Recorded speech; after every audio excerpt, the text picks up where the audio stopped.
Pemerintah Kota Ambon berencana alihfungsikan Pasar Tagalaya.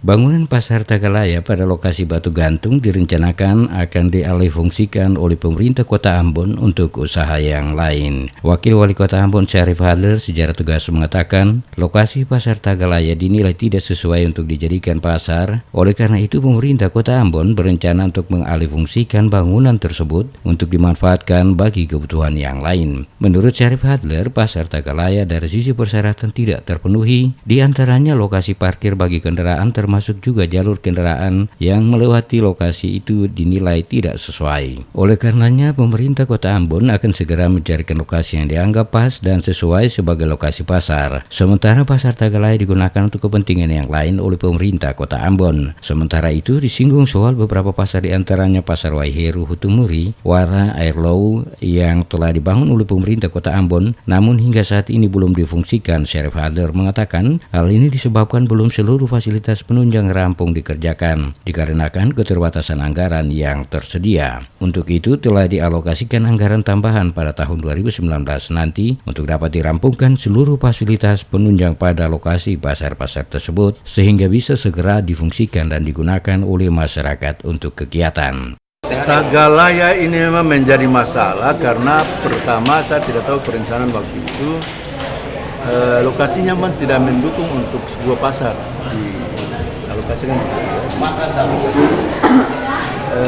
Pertama parkir susah, harus lalu lintas kendaraan masuk keluar juga susah dan memang tidak sama sekali tidak memenuhi syarat untuk sebuah pasar.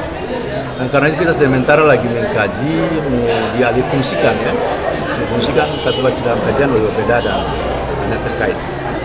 Sementara itu, anggota Komisi 2 DPRD Kota Ambon, Saidna Asar bin Tahir secara tegas meminta pemerintah Kota Ambon untuk segera memfungsikan Pasar Tagalaya karena dari pengamatan Dewan selama ini, pasar tersebut tidak difungsikan sebagaimana mestinya. Oleh karena itu, pemerintah kota harus secepatnya memfungsikan Pasar Tagalaya agar digunakan para pedagang melakukan rutinitas jual beli pada lokasi Pasar Tagalaya. Ya, jadi terkait dengan Pasar Tagalaya, ini persoalan yang sering sekali ya dikritisi oleh DPRD, khususnya di kita Komisi 2. Karena apa? Pasar yang telah diperuntukkan itu sudah sekian tahun itu tidak difungsikan sesuai dengan fungsinya, ya kan? Belakangan kita pernah dengar bahwa pasar itu justru difungsikan untuk perparkiran dan lain-lain, dan kita telah melakukan on the spot dan benar bahwa adanya seperti itu. Problemnya sekarang adalah tugas dan tanggung jawab pemerintah kota. Apapun yang terjadi, kita desak untuk segera memfungsikan Pasar Tagalaya itu. Dirinya mengakui dari beberapa kali on the spot yang dilakukan Komisi 2 DPRD Kota Ambon ke Pasar Tagalaya, ditemukan lokasi pasar dijadikan tempat parkir bagi kendaraan roda 2 maupun roda 4 milik masyarakat umum.